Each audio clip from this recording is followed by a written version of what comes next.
We're going to explain how to generate random numbers in C++. There are a few ways to do this, and we'll cover the most common and straightforward approach using the random class. Chapter 1. First, you need to create an instance of the random class. This class provides methods to generate random numbers. You do this by writing random equals new random.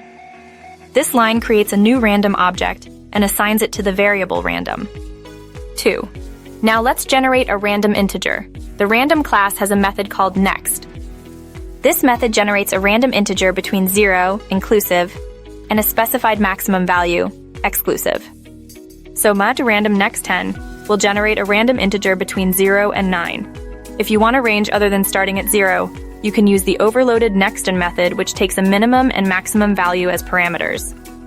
For example, random.next515 will produce a random number between 5 and 14 inclusive. 3.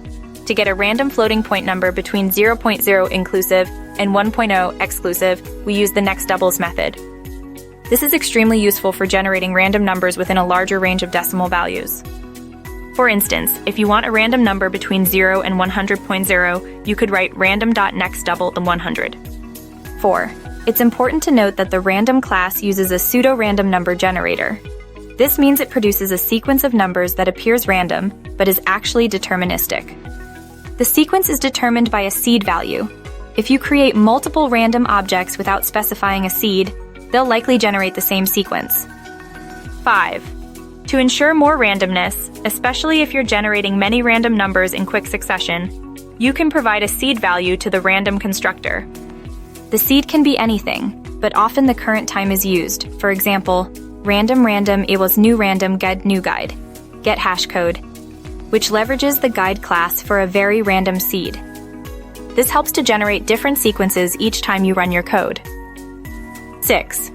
Finally, remember to include the necessary using statement at the beginning of your CHA file, using system. This line imports the system namespace which contains the random class.